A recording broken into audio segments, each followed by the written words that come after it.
今回はヤフオクで買った色違いの車の部品を頑張って塗装を剥いで再塗装してなんとかくっつけるお話です。こんにちは、セシボファクトリーです。突然ですが、私のアルファロメオ1号も実は気になる問題を抱えておりました。グリルのメッキが浮いてしまいボロボロに見えてしまう状態に加え、飛び石跡だらけという問題です。カーボンラッピングでごまかしてみたものの、理想を言えば純正状態が一番好みで、いつかなんとかしなければと思っていました。そんなある日、ヤフオクを覗いてみるとついに出ました。メッキの状態が良いフロントグリルです。落札して状態を確認しましたが、写真の印象よりもメッキの状態が良いです。しかし色違い、どうしよう。というわけで塗装しちゃいます。綺麗に塗装したいので赤を剥がしに行きます。まずついている部品を外しちゃいます。プライヤーを使って留め金具を外していきます。古いパーツなのか錆がボロボロ出てきます。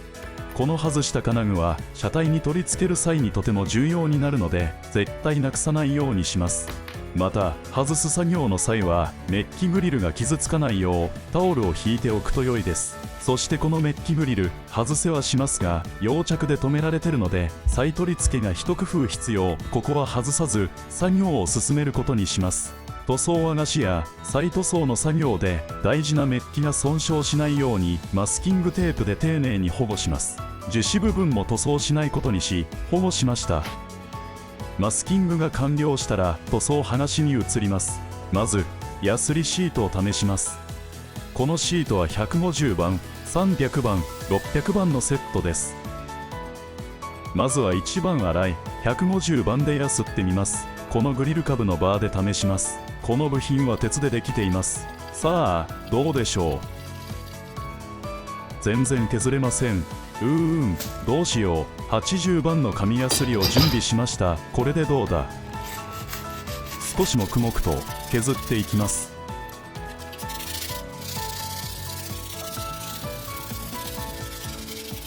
かなり頑張りましたが下地がやっと出てくる程度。これは大変だ。ひたすら地道にヤスってようやく鉄が露出しました。寒いのでお家の中でやったら床が粉まみれです。一度掃除します。手動による紙ヤスリでは日が暮れてしまうので電動工具を使います。ポリッシャーに80番を取り付け当てていきます。威力が強いので角に当てるとあっという間に削れちゃうので慎重に行います。どんどん削れます。気持ちいい。家の中が粉塵まみれになり大変なことになりました。反省して外でやります。角の部分は軽く当てる程度、削りすぎないように慎重に慎重に。塗装を剥がし終えました。ピカピカです。この調子でグリルも塗装を剥いでいきます。グリルは樹脂製なので慎重に行います。変な方向に力を入れると形が変わるように削れてしまいます。ポリッシャーの届かないところや角の部分はスクレバーで剥がします。この金属定規を研いで使用すると便利です。半日かけて既存の塗装を剥がし終えました。黒い樹脂で作られていたようです。仕上げに600番で全体を磨きます。深い傷を作ってしまった場合はここで傷用パテで埋めておくと良いです。塗装剥がしの仕上げに水で粉をきれいに流します。ピカピカです。これで塗装工程に移れます。塗装の準備です。段ボールを引きティッシュボックスの上にガムテをつけ、その上にグリルを置きます。塗装はスプレー缶で行います。今回はシリコンオフ、プラサフ、カラー塗料、2液式のクリアを使用します。カラー塗料はソフト99で色をアルファロメオの601番を特注し2缶用意しました。それでは早速塗装作業を始めます。まず塗装する部品をシリコンオフを用いて脱脂します。手の油がつかないよう気をつけます。この脱脂の作業を怠るとせっかく塗装してもすぐにペリペリと剥がれてしまいます。なので念入りに入念に丁寧に脱脂作業を行います。グリル下のバーについては電子工作用の可動クリップを用いて固定します。なかなか便利なのでおすすめです。続いて下地となるプラサフを吹いていきます。く前に缶スプレーはよく振っておきます。一番最初の一吹きは適当な段ボールめがけて吹きます。問題なければ20センチから30センチくらい離して液だれしないように吹きます。全体に均一に乾燥させてはまた吹いて、これを数回繰り返します。下地の塗装が完了しました。ムラがないかしっかりチェックします。問題なければカラー塗装のための足付けとして600番のヤスリで軽く研磨します。研磨したら水で洗い流しきれいにします。再度セッティングし、再びシリコンオフで脱脂します。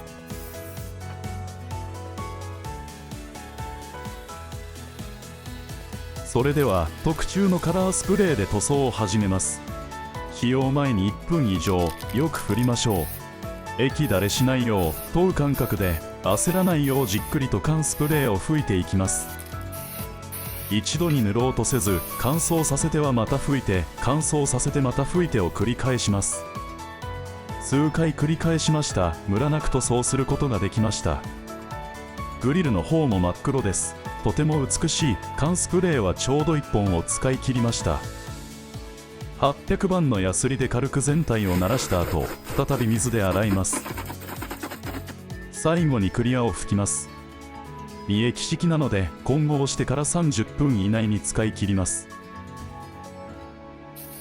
この作業はマスクをつけて行うのが良いでしょう。液だれしないよう慎重に何度も重ね塗りをします。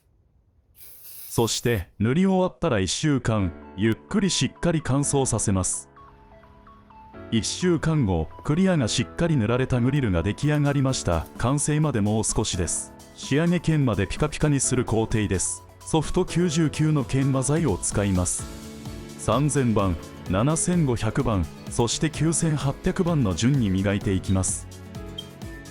3000番は力を入れてやりすぎるとクリアが剥がれてなくなってしまうこともあるので要注意です。7500番の時点でだいぶ光り輝いてきます。あと少しです。仕上げの9800番です。しっかり当てていきましょう。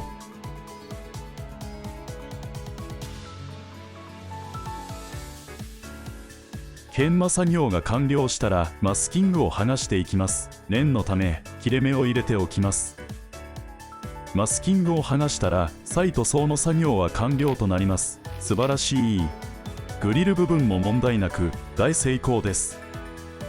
車体に取り付けるための小さい部品を取り付け直していきます。せっかくなので劣化したエンブレムも新品にしちゃいましょう。エンブレムは両面テープでついているのでゆっくり慎重に引っ張ると剥がせます。せっかく剥がした状態なのでここで黒樹脂復活剤を塗ってきます。これで樹脂部分もピカピカです。新品のエンブレムをつけるために接着面をシリコンオフで脱脂します。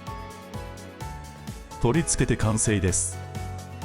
いかがでしょう。まるで新品のグリルです。嬉しい。さあ後半は車体取り付けの作業です。